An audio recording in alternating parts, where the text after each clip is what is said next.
So, perfect. So with that, let's go into just the welcome. Thank you all for being here again. Just start with entering your name, your organizational affiliation, and a book or podcast you recommend. And then we will turn on a poll here for you to answer in a minute.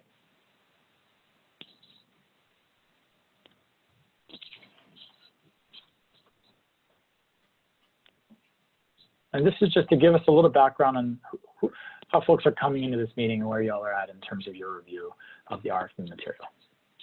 So, no answer is the wrong answer.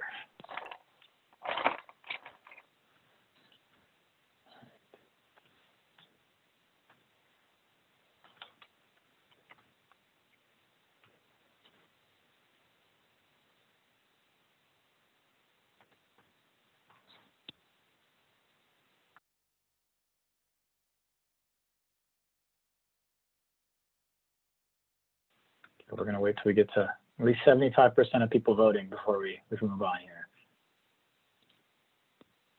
Maybe I shouldn't have set this as a fast and hard number.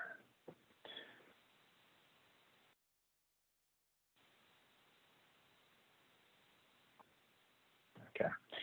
So it looks like we've had about almost 60% of folks on the call have read some of the RFP material and are here to learn.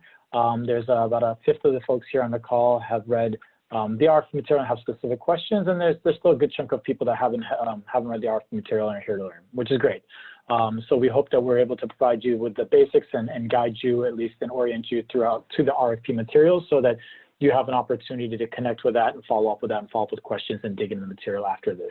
Just as background, we will send both these slides after this presentation to everyone who is registered on the call today, and we will also post them to our website alongside a recording of this webinar. So you will be able to go back and access either the presentation or the recording as well.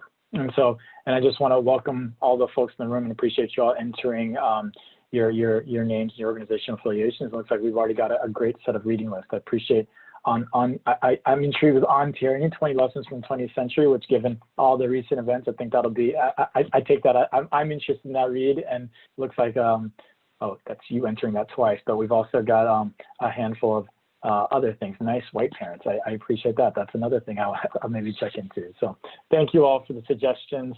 Let's go ahead and move on to the next slide. All right, and you can just, if you still have the poll up on your screen, you can just click X and X that out. So this slide shows the guiding principles. This is the grant committee developed, and the grant committee is a body of 9 volunteers, which will be the body that makes the final funding recommendations to City Council. But they developed this set of guiding principles to guide the program development. These guiding principles describe the values by which the Portland Clean Energy Fund program is administered. The guiding principles complement the legislative code and help ensure that the decisions that we are making are being made in a way that aligns with the vision and values of the committee as well as the community. So these are on our About page, which we will reference a little bit later, but you can always go back and get a sense for what should be at the root of informing how we develop this program. Next page. This just outlines our funding areas, and these are specifically called out within the initiative. But what I'll start out with at the top is you'll see that this first year we're going to be putting out our request for proposals, which is also called an application, but we'll call it RFP for short, is going to be for $8.6 million in funding availability. In future years, it'll be closer to 40 to 60 million. Now, the largest funding area or funding category is going to be clean energy programs. That's almost a little bit over half of the funding will go to those projects that fall into that category. And those are energy efficiency and renewable energy projects. So they may fall in the residential sector, the multifamily sector, commercial buildings, or schools. Next largest funding sector category is contractor training and support, as well as workforce development. So this is making sure that we are diversifying the contractors that are working in these green careers and green jobs, and making sure that we're diversifying the workforce that is working on this. And so that we are making sure we're increasing people of color, women, folks with disabilities, and those also chronically underemployed in these trades. Next sector is green infrastructure and regenerative ag. And that is essentially green roofs, bioswales, your street trees, your things that sequester carbon through the soils, but also your community gardens, your urban ag plots and others. And then this last category is innovation. And those are to fund projects that don't neatly fall in any one of the other categories, but otherwise reduce greenhouse gas emissions and create community benefits. Next slide. So we just want to start out with who is actually eligible to apply. We want to make sure this is upfront so folks have an understanding of this. The primary applicants to the Portland Clean Energy Fund have to be nonprofit organizations. They've got to be IRS tax exempt, registered with the Secretary of State, and a couple other pieces. Now, we did anticipate and we're intentional, and the committee was intentional about making sure that new groups and new organizations would have access to the funding. And so we do allow and we do expect that there will be newly forming groups that are small that haven't formally incorporated as a nonprofit, and we expect them to apply through fiscal sponsorships with other nonprofit organizations that have a similar mission to them. And so we have a little guide around what folks need to think about and look to and when they think about a fiscal sponsorship, but just want to call this out early on that primary applicants for the program do need to be the nonprofit organizations. However, I should add that they can partner with other businesses, other nonprofits, as well as government. So just the lead applicant has to be a nonprofit organization or otherwise fiscally sponsored by a nonprofit organization. Next slide. Now this beautiful diagram just shows a little bit about the funding availability for this year specifically, and specifically what's available within each of those categories we laid out earlier. So as we noted, there's $8.6 million available in this particular request for proposals. And of that, you'll see this breakdown, and this exists also on our website, which you will have links to, but it breaks down what is available, what we anticipate being available in each of these categories, give folks a sense of the range. And that's about up to $5 million in the clean energy portfolio, about up to $2.1 million in the workforce and contractor support and development portfolio, up to about $1.3 million in green infrastructure, sustainable ag funding category portfolio. And within that, there's a little extra information in here which outlines, in addition to those categories, you can apply for, in any one of those categories, a planning grant, a small grant, or a large grant. And our PCEF committee made some initial allocations, and they said they wanted to make an allocation of $1.5 million to planning grants. So those are up to $100,000 each. We'll speak to those a little bit later, but those can happen in any one of the sectors, and they wanted to allocate at least $1.5 million to that sector. To those types of grants. And so what that leaves is at least a balance of about $7.1 million for small and large grants. Obviously, if we don't have $1.5 million in planning grant applications, that we wouldn't be forced, we wouldn't leave money on the table, so to speak. But at least they want to send a clear signal to members within the nonprofit community that they want to create space and set that intention and signal for planning grants. Next slide. So this is just here to give a sense for how we got to where we are today.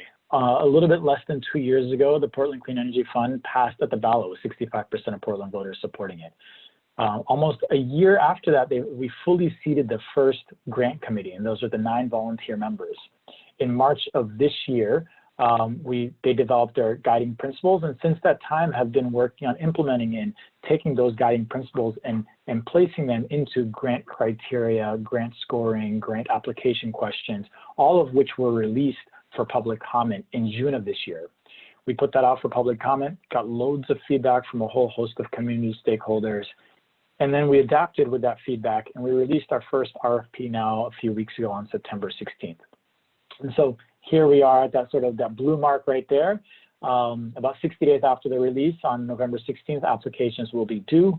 And then we anticipate going into a review cycle, which we'll detail a little bit later in the slide, and eventually getting to announcing awards in late February 2021 with the City Council making those decisions. But this has been, the point here is it's been a significant community process from the origins of this initiative throughout, and engaging the community and providing feedback and in guidance and advice throughout this. So we're just going to take a pause here, and we're going to turn on this first poll just to get a sense for what folks are interested in as they're coming into this. And you can express interest in multiple or all of these that apply, but we want to see whether you're interested in planning small or large grants. And there's a little bit of information here, as well as sort of just to get a sense for what kind of experience you have in applying to grants. So just hope that you'll take a moment and answer this poll.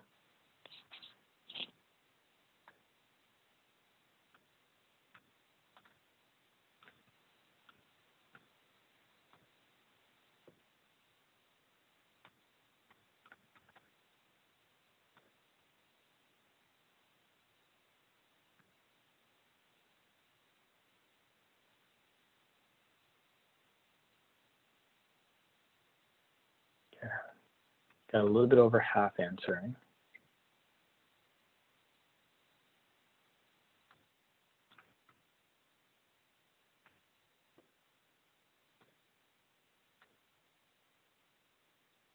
Okay. All right.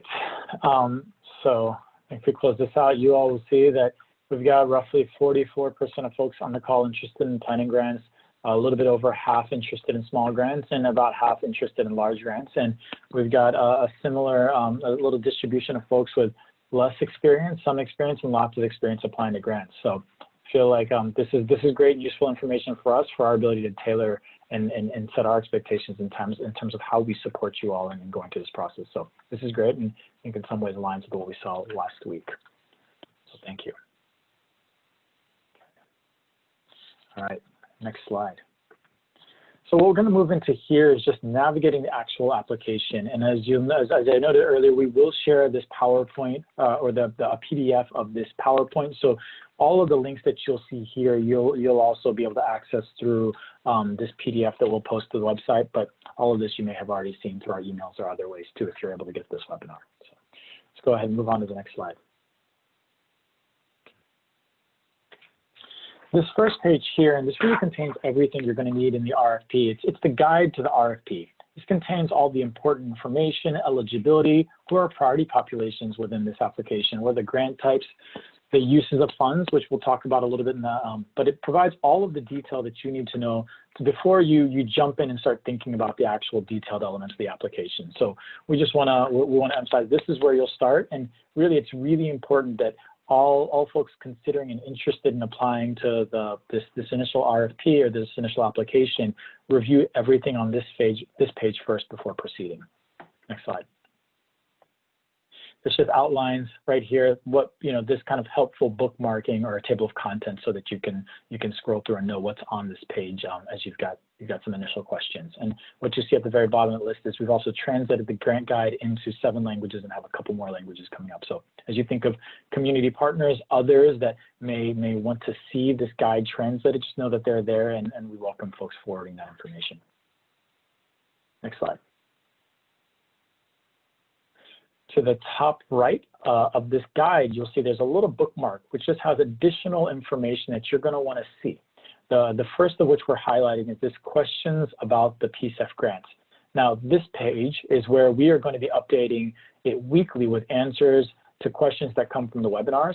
So all the question and answers, the questions that come up and the answers we provide, we will upload them. We're tracking them. We will upload them to this webinar on a weekly basis on Wednesdays. So you'll have the benefit, and it's worthwhile to come back and check in and see if additional information or questions are asked that we provide clarity to. And the hope here is we want to be as transparent as possible as we provide additional information, recognizing that the first set of information we put out there may not always provide all the information folks need.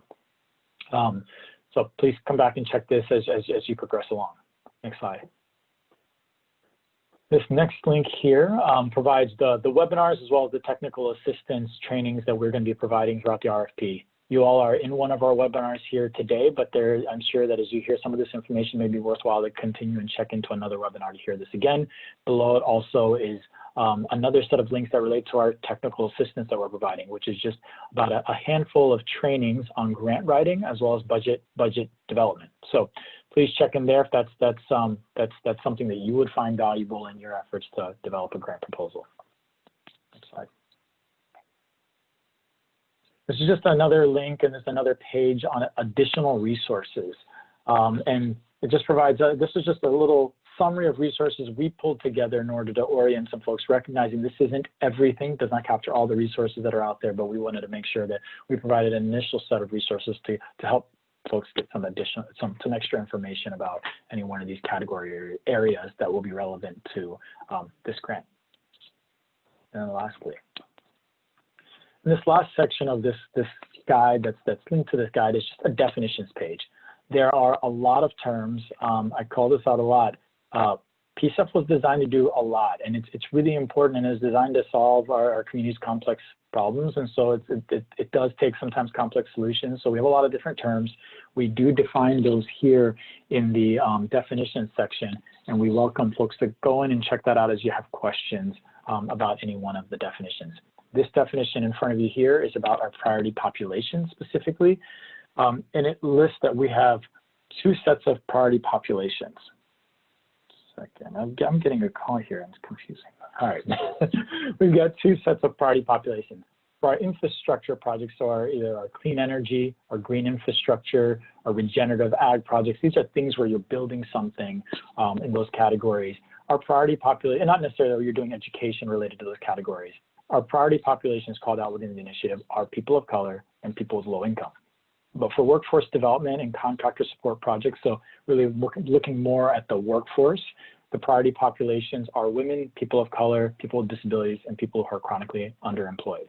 So it's just important as you navigate that to understand there are two priority populations depending on the type of project you're proposing, and it's important that you understand who you're targeting based on your proposal. So that's a definition where we wanted to highlight. Before I move on to the next slide, I just want to, in the chat, and it may be, I just want to check in with folks.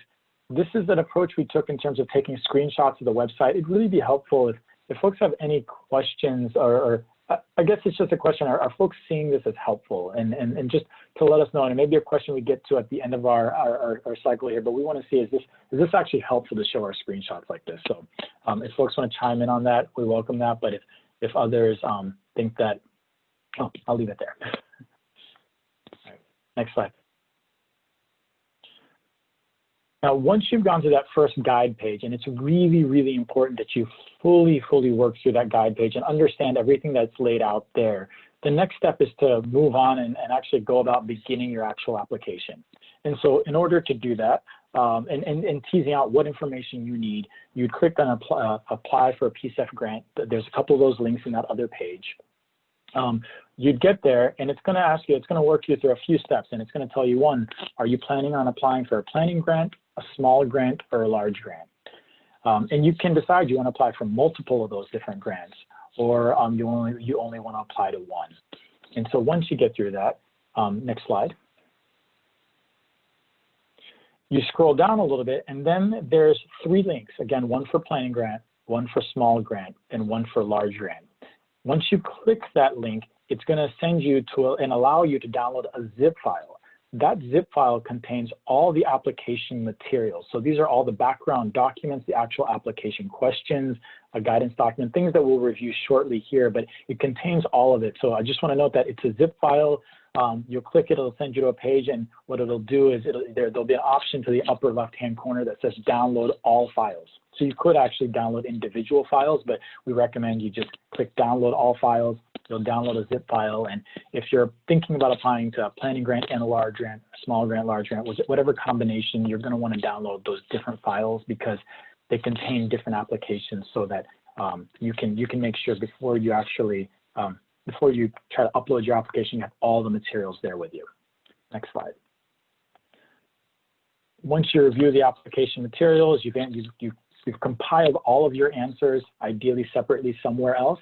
Then the last step is really to submit your application on the online portal. I want to emphasize, and we will share screenshots of this later, that this online portal is purely really just a mechanism so that you can submit your applications through the online portal so we can get those answers in a way that makes sense to us. We certainly prefer people use the online application portal, but you can also email a document with the answers, or you can mail in hard copies to us if you'd like. But so I just want to emphasize that the application portal is really meant as a place for you to upload your answers. We expect folks, because there are substantive questions and body of work that's going to need to be pulled together, that you do a lot of that work prior to jumping into the online portal.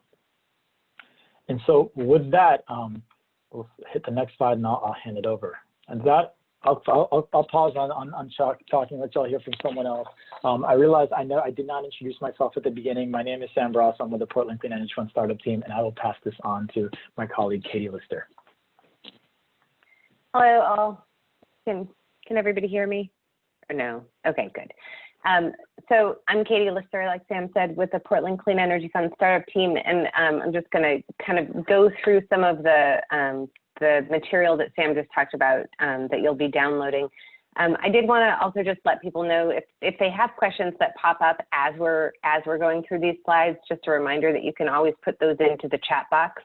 And if they're like, you know, just really clarifying questions related to that slide, we'll try and answer them right away. And otherwise, we'll just start building a queue for the, we're building a list for the Q&A section, building a queue for the Q&A. So the RFP material, what is it all, and do you have to read it all? And the short answer is no, it's absolutely not required that you read every single word of all of the documents that are provided. We did want to provide enough material and resources that if people wanted to sort of take a deep dive and really understand that everything was there and that it was really transparent. So this is kind of what the file structure looks like if you click the download all files, like Sam was talking about. You get a zip folder and it will pop up, and there's an example here of what the large grant material, small grant material, and planning grant material look like. There is duplication between those. Some of the resource materials are the same, but there also are important differences. And so just to reiterate, I think if your organization is planning on applying for 2 different types of grants, we definitely recommend you just like sort of download those documents and keep them separate, even though there is some duplication, because there are some differences that might be easy to miss. Within, when you first open the folder, the first thing that you'll see is the application questions themselves. This is not a fillable PDF. It's just a place where you can look at all of the questions that you are going to have to, as an organization, that you're going to have to answer once you get into the online application portal, or in whatever format you want to submit your application in. There's also an application checklist so that once you're done doing that work, you can make sure that you've uploaded all of the required documents, answered all of the required questions, those sorts of things. And then the third thing that is outside of the kind of folders within a folder structure is a document that is the application questions guidance. And that is not necessarily meant to be read top to bottom, though you're certainly welcome to read it top to bottom. But it is there in case you run into a question and you feel like you don't really understand what it is that is being asked, or you'd like some examples, or you are wondering why the question is being asked. If you go to that application questions guidance, you can just, there's a direct sort of correlation between the question number, and then you can find that same question number in the guidance document, and you'll get some of that information about why the question is being asked, some examples. If there's any math involved in answering the question, it will tell you, like exactly what math we are thinking that you would be doing. Within the required attachments folder, there are, for small and large grants, you'll find 3 documents. There's an attachment A, and that attachment is not something that you will need to fill out and upload. It's just a list of all of the information that is required to be included in your project description and scope, depending on the type of project that you're applying for. And then there is a budget in the budget attachment. Those are different for small and large grants and planning grants. So just again, making sure that you keep those files separate. And then there's milestones and activities template. And those attachments B and C, those are things that you'll need to download complete in the template form and then upload into to be able to complete your application. So just going in into these I'm going to go into the required attachments in a little bit more detail in some of the slides that are coming up, but just wanted to flag a few things within the resources folder. So within that folder, there are a number of documents, and there are some that are really important to, really important for your organization to understand, because they will become part of your grant agreement, or they'll become part of the contract that you're signing with the city. So as applicable, so they don't all apply to all projects. So for example, the clean energy project requirements, if you do have a clean energy project that includes physical improvements like an energy efficiency or renewable energy generation project, you want to look at that and make sure that you understand what verification and reporting is required associated with those projects, so that you can include those in your budget, include those sort of in your timeline and planning for your project. The reporting requirements is another one that it's a sort of a high level overview of the reporting requirements, but will give you a sense of what will be included in your grant agreement depending on the type of project you're applying for. There is a sample grant agreement, and those will be tweaked, some depending on project type, but definitely want to take a good look at that to understand kind of what the city requirements are. And then there are wage requirements associated with the program. The wage requirements document primarily covers kind of requirements around prevailing wage for projects that include workforce in the construction trade, but then also for all projects, the requirement that's in the code that you have, that folks who are paid using PCEF funds on PCEF projects be paid at least 180% of state minimum wage. And then there's the workforce and contractor equity agreements that all grantees will have to sign. And so there's a few different options depending on kind of how your project is structured. So really wanting to go in and understand those. The additional documents that are in the resources folder are the greenhouse gas impact. If you are interested, please do take a look and so that you can kind of understand how the program is thinking about assessing greenhouse gas impacts on the application side. Very different than what we'll probably be doing on the sort of measurement on the with actual projects and reporting on those impacts going forward. But it's not necessary. We're not asking applicants to calculate those themselves. All of that is sort of being done in-house to make sure that we're maintaining consistency across applications. And then there is, so I just wanted to kind of flag that there are some additional documents in there that you don't necessarily need to read. They're there for transparency and just there to help folks understand the program. Okay, so I'm just going to go through the kind of required documents. So the first one is the application questions, and that's the PDF that shows up on when you first download the application packet. And the example here is for large grants. And then there's also a screenshot of kind of what the online application portal looks like. So all of the questions that are in the application are in the PDF will also show up in the online portal.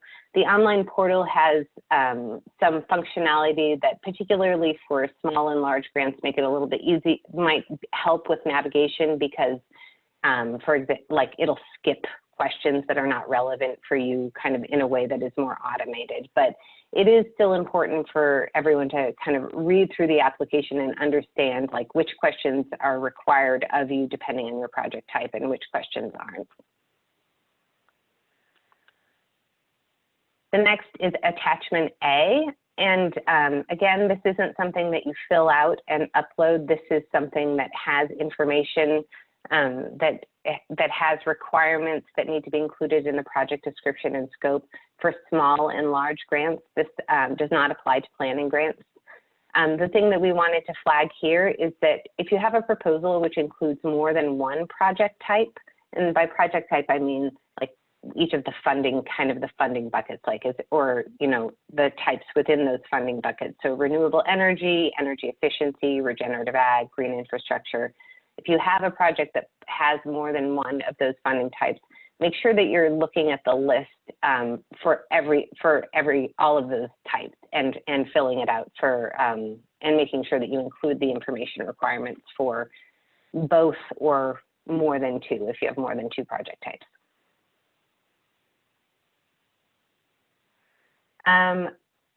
So I had a question that I'm just going to answer real quick in the chat box. It says, can we work directly in the online portal form, or do you recommend working on a separate document and then uploading? You can work directly in the online portal and save your work and come back to it. We definitely do recommend that you work in a separate document and then either copy and paste your answers into for the narrative responses, or upload a document and email it in. I think that the online portal is really just designed to receive information. Working in a separate document like Word or Google Docs or something like that feels like it would be a little bit more user friendly to kind of develop your material in.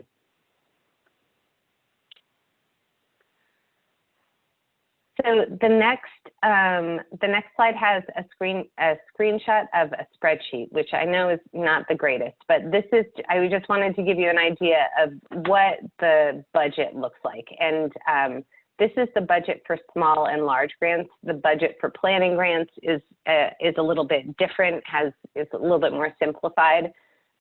So for small and large, there are 3 tables. We need to make sure to fill all of them out. There's the project budget table, the personnel detail table, and that's just personnel that are working for your organization being paid using PCEF funds, and then the leverage table. Planning grants don't have there's no opportunity for getting points for leverage, so or what's sometimes called match. So there's no leverage table for planning grants. That's the main difference there. And so the other thing that I just wanted to point out on the budget is that there are a couple of different columns, and we're asking folks to kind of separate their budgets into costs associated with physical improvements or construction costs on a project, and then kind of everything else, the project costs that are not a part of the physical improvements or installation.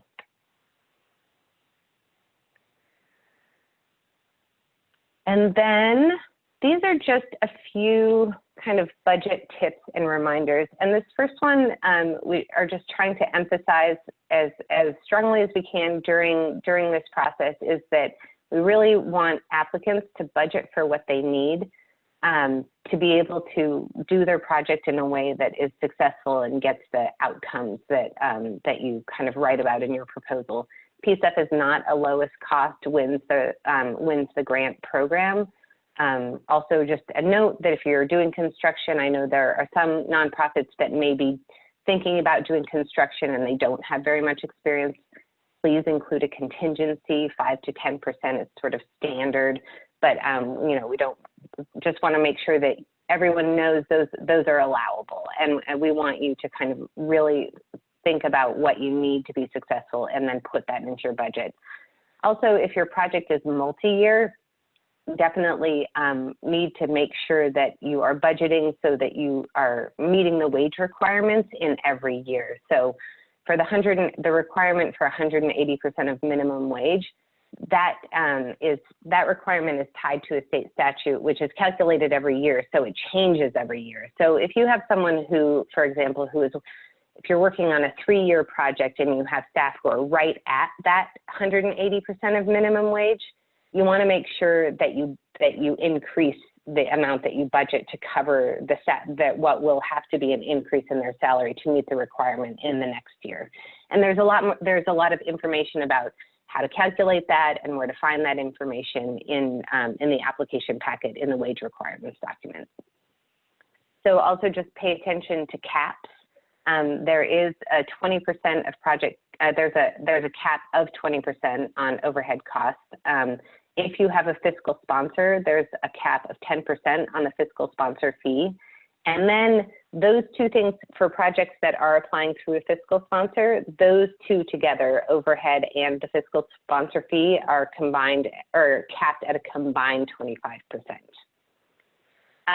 Also, just to note that the total construction budget on non-energy related building improvements, so this obviously doesn't apply to all projects, but that is those are capped at 30% and need to be life, health, safety related. And then this last point we just wanted to let people know, because we figured that there would be interest, is that there are, and you can find more detail about this in the sample grant agreement, but that grantees can be paid either through reimbursement or partial advance options.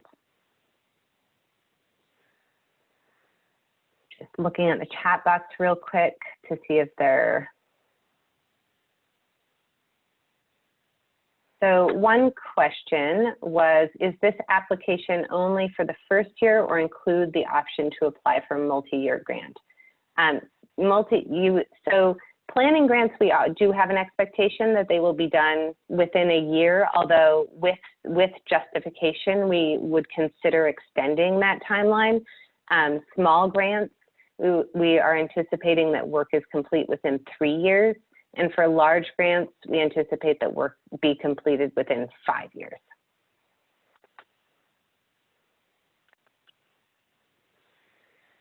So this slide just has a sort of like high level like titles for what is a longer section in the application guidance document that Sam went over a little bit earlier in the presentation. There's a link to it up at the top. It's the uses of funds section, and it is not comprehensive. So this is not, if you have a cost that you think is a good project cost and it's not on this list, it may very well be. This is more a list that we put together because we wanted to draw people's attention to, one, certain parameters and limitations, but really also we wanted to let people know about things that are allowable expenses under the PCEF program that are not typically allowable expenses for other climate grant programs, and to really encourage people to think creatively about how to meet the environmental, racial, and social justice goals of the program.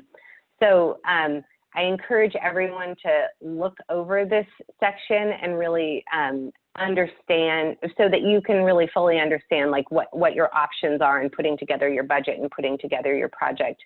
And also just sort of noting, because this is a question that just comes up a lot, so we're just kind of preemptively noting that, or reiterating that all project costs need to be related to addressing climate change and advancing racial and social justice. So the sort of, you see up there that like land acquisition is something that is an allowable expense, and it is an allowable expense, but it needs to be a cost that is a part of a project that is addressing climate and advancing racial and social justice. So, and that applies to all of them.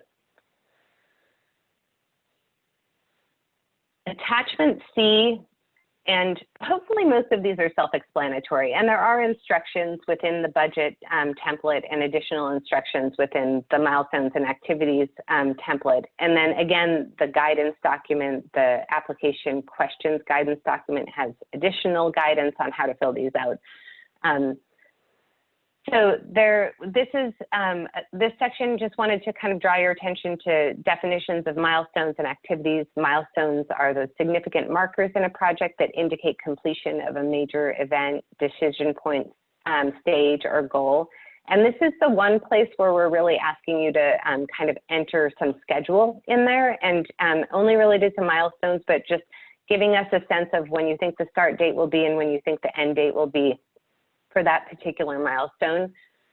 Obviously, within the definition of milestone are a couple of kind of, or at least one subjective term, which is significant. And so, that is sort of in many ways defined by your organization, what you consider to be a significant event.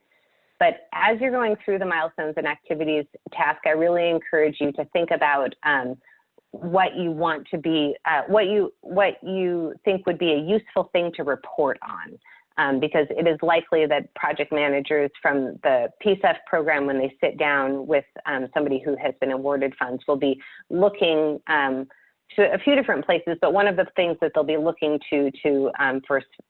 for project-specific reporting requirements might be the milestones and activities template that was submitted with the application. And then also just wanted to note that there is a narrative, there is sort of like a place where you can type in description.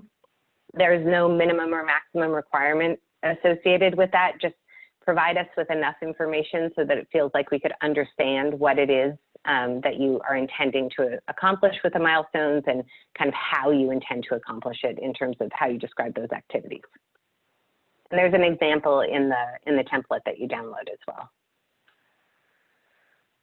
And then you go to the application portal. So just to, I think, try and emphasize yet again, we really hope that folks will, work with your teams to develop your application before you go to the application portal and then submit from there. This is just a screenshot of the front page of the application portal. So there's nowhere to enter grant here or enter grant information here, but this is kind of what you'll see when you first log on. You will have to make an account so that the application can be saved and associated with someone. And if you have multiple people working on an application, you will need to share that account information. So you can't have multiple accounts associated with a single application. Also, just wanted to pull this up to highlight that you can absolutely have more than one grant, submit more than one grant application. The example here, which is not real, but has saved on the dashboard one small grant and 2 planning grants that are kind of in process. Once you submit them, you can't reopen it and edit it. So just definitely want to make sure that you're 100% done before you hit the submit button. And this is just a screenshot of kind of what the portal actually looks like. It's pretty straightforward, and but we are available, for questions as they come up when you're filling them out. So just some tips and reminders about the portal. I don't think anybody is probably there yet, but maybe getting there soon, that this is the last step to download and review all the information and materials that we've been talking about. That we strongly recommend you type your grant application in a text document like Microsoft Word so that you have a backup. And that once you're done doing that, that you cut and paste your responses into the appropriate response field. And I mean, for a lot of reasons, like for example, there's no spell check in the online portal. So even just for that, and it is, I think it's not a platform that will make collaboration that is sort of easy for collaborative work for people in different physical locations. You can apply for multiple grant projects under one account, save your applications from time to time, just like you would with a kind of any online form. And if you're sharing login information, do not use the application. You can't use the application portal at the same time. And that is the end of our kind of formal presentation of information. And so now I think we'll go to, we have a Word document we have staff taking notes on what questions are up. Have to pull that up real quick. Sam, I can start off with the first question. Sure. Oh no, go ahead, Katie. It sounds like you might have something else. Oh, no, it's okay. I just wanted to note, I'm gonna just paste them into the chat box again as we're answering them, just so folks can see them in case it is hard to hear or you missed something. So the first, but let me make sure. The first question is, must all projects and partners be located within city limits? And the answer to that, and Sam, you can add if you want, but the requirement is that if your project includes, if your project has a physical improvement, includes some sort of component that is a physical improvement, that physical improvement must be located within the city of Portland. And if your project has beneficiaries, so people who are going to benefit from the project, those beneficiaries must be residents of the city of Portland. I don't think that any of our materials speaks to partners. And so I wouldn't think that there would be a prohibition on that. Sam, do you think that's accurate? Yep, that's right. That's right. I mean, you have the primary nonprofit applicant has to be registered with the Oregon Secretary of State. That's probably the only sort of criteria, but there is no requirement that any partners or any otherwise have to be physically located. It's the project and then the beneficiaries. If you're doing a workforce or a contractor training program, they need to be residents of the city. Okay. The next question is, how do leveraged funds that are not certain fall into budgeting? So, i.e. limited pool incentives, et cetera.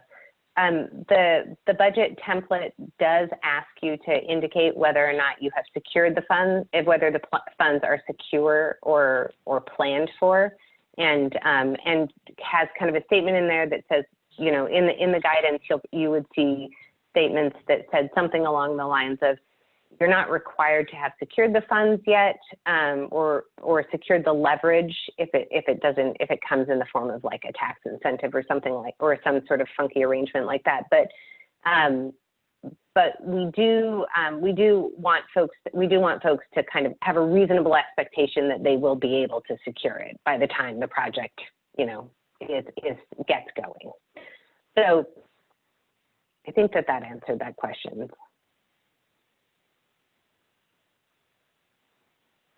The next question, and if that didn't answer the question directly, please just put something into the chat box and ask us to revisit it. The next question is, will there be a QC for the physical improvements built into checking the work, or do applicants need to speak to that? And that is a great question. So for certain types of projects, there are different types of verification requirements. So I think this primarily has the potential to add to need to be a consideration for applicants for clean energy projects. So definitely look at the clean energy project requirements document that is part of the application packet, because that has specific requirements and like instances in which third-party verification is required that need to be part of the grant that need to be part of the sort of the plan and the budget that is submitted, depending on the type of project. So for certain types of projects, depending if you're residential or multifamily or commercial, or what type of efficiency measure you're implementing. So it's a fairly complex answer, and so I would encourage everyone just to look at the clean energy project requirements, and then if they have specific questions, follow back up with us.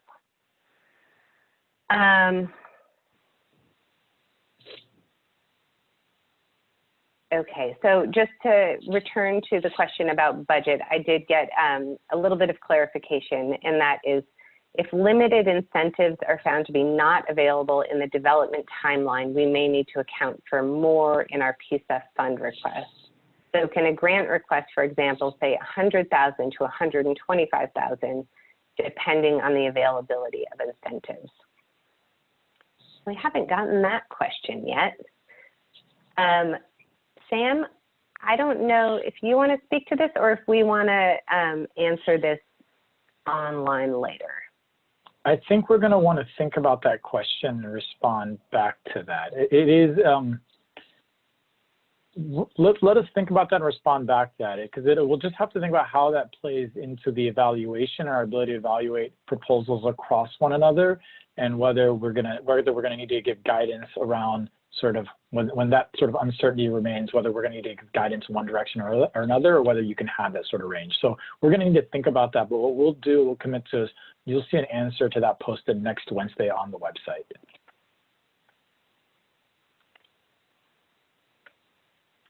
Okay, so another, the next question says that there's a header in the budget worksheet that says the sheet is designed for applicants who are applying with a fiscal sponsor. Is there a version that is not a fiscal sponsor? So that seems to be likely a mistake. Or, yeah. I looked into it. It okay. Is a mistake. Okay, so ignore that. And we will fix, and we'll update it online and fix it.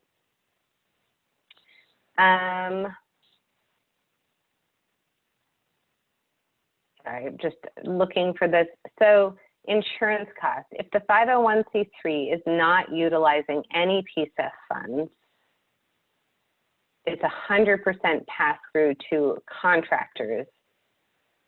Does the 501c3 require insurance or just the subs? And I think what that means is, or how I interpret that question is the 501c3 required to carry insurance, or just the subs required to carry insurance? And the answer to that question is that there will likely be insurance requirements of the 501c3, even if 100% of funds are being passed through to the subs.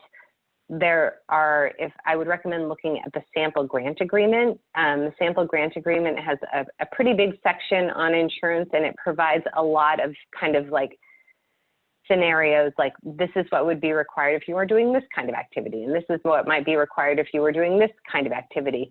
But there is just a general liability insurance coverage that applies to almost all applicants, and would be unlikely to be waived for most grants that are of the size that we're going to be letting out.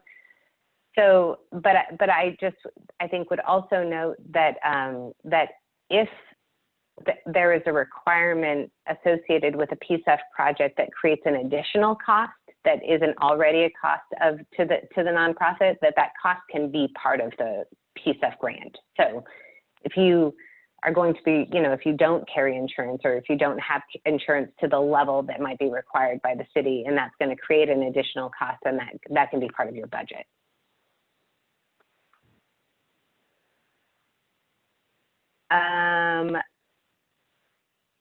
So looking at the online portal, it shows the list of attachments required, but it doesn't show attachment A. Are those questions within the application, or do you want that as a separate attachment? So the answer there is that they are, those are just information requirements that need to be a part of the project description and scope narrative. And the one thing I would add, Katie, is I guess the question is about the online portal. I was going to say within the folder, the zip folder you would download where it lists the attachment A, it just may not be called, the document itself is called attachment A, but the file name may say attachment, and there's sort of a squiggly. So I don't know if it was specifically related just to the online portal, but hopefully that gives you a little clarification that. Yeah.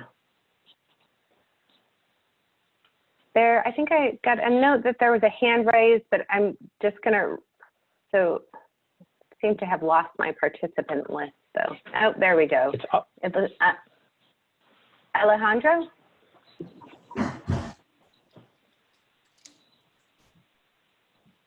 Hello?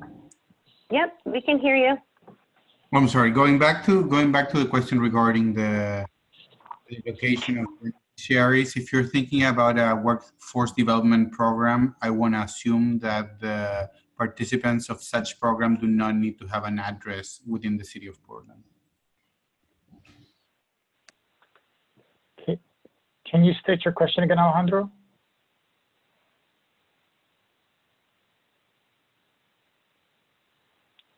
You are muted if you're. I'm gonna, James, can you unmute Alejandro? I don't seem to be able to unmute him. Yeah, trying to hear. Oh, yeah, Alejandro, you might need to unmute on your side.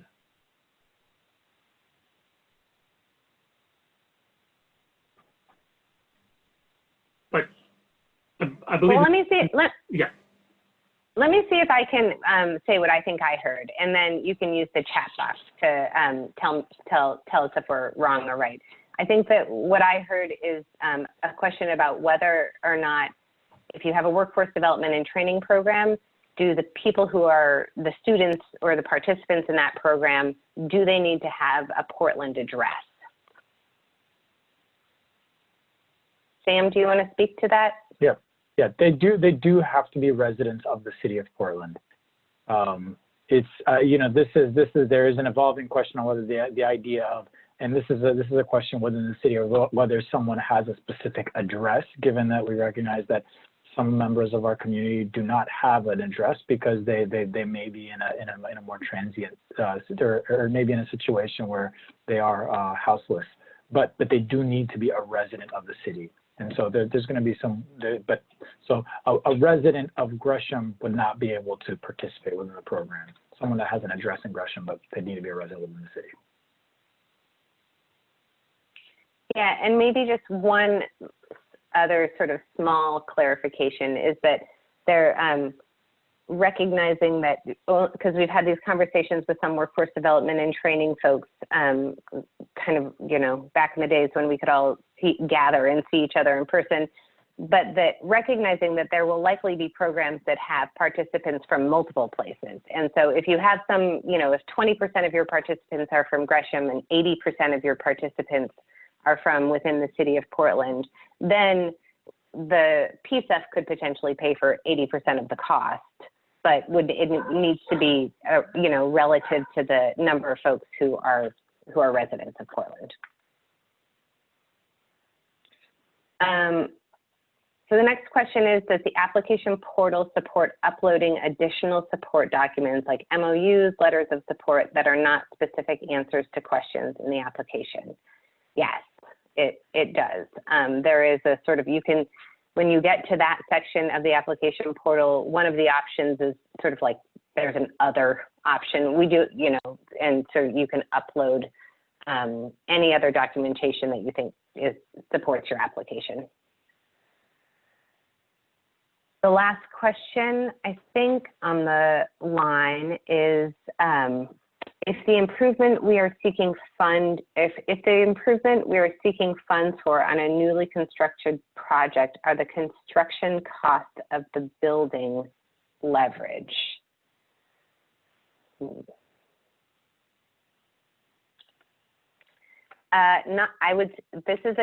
I'm gonna have to say not necessarily, but maybe. And this is something that I think we probably will also need to answer with a little bit more detail and nuance online when we push to the Q&A. Unless Sam, you wanted to say more now.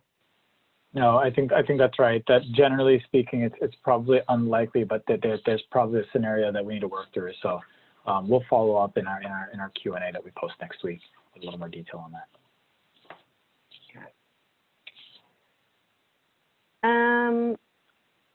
I think that those are all the questions.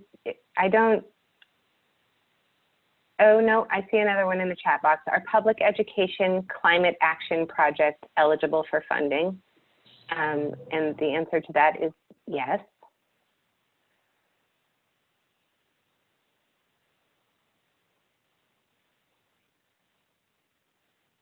And I don't see any other ones. Sam, I don't know, or other folks who are monitoring.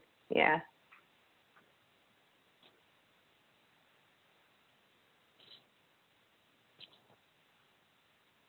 We got a hand raised by Becky Lee. I'm gonna see if I can unmute you. Becky Lee, are you able to unmute on your side? Okay, go ahead. Can you hear me all right? Yep, we can hear you. Fantastic. My quick question is, can you give some examples of documents for the question about how we show who we're serving? So it encourages you to, sorry, I've just lost, of course, the thing I was looking at. Encourages you to add attachments that document your priority of serving individuals from priority populations. Can you give some examples of documents that you would like to see? Are you talking about things like annual reports or formation documents, or what would be an example? Yeah, I don't think that we have a preference for any particular type of document over any other particular type of document. We received a fair amount of feedback over the course of the process of developing these criteria and these application questions that we shouldn't kind of, you know, require that there be a formal equity statement for every organization, or that kind of a lot of those types of documents. But so I think, yeah, if you had an annual report and any kind of organizational document that you feel supports and shows that you prioritize the population that the project is intended to serve will be considered by the scoring panel and the committee.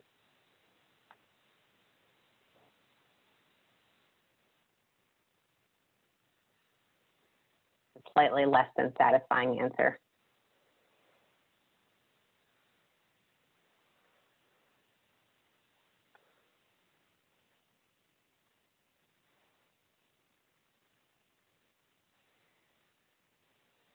So if nobody else has any questions, I think that we will, you know, we are here as we will hang out until 1:30 and, you know, be available for anything that comes up. But we would, since we know that a lot of folks will probably fall off here pretty quickly, some already have, that we would like to ask you to take just a quick survey before that happens.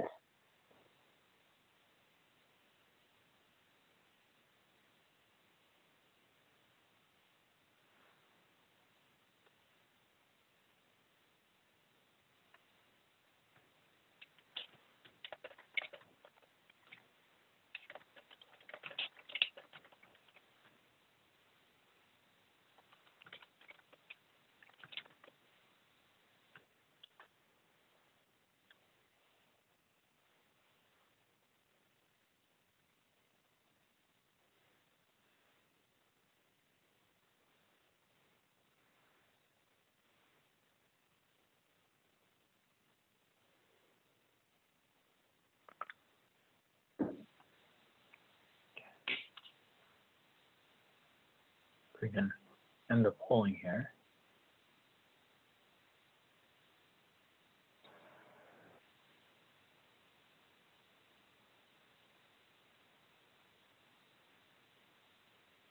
Okay. All right, thanks all. So like I said, we'll hang on for another 20 minutes. If anybody has anything else.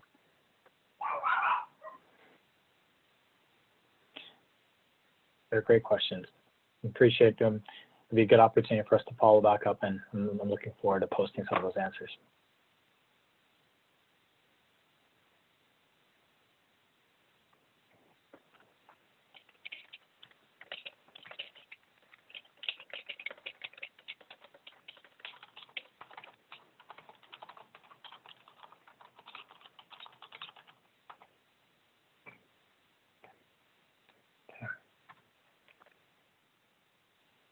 All right.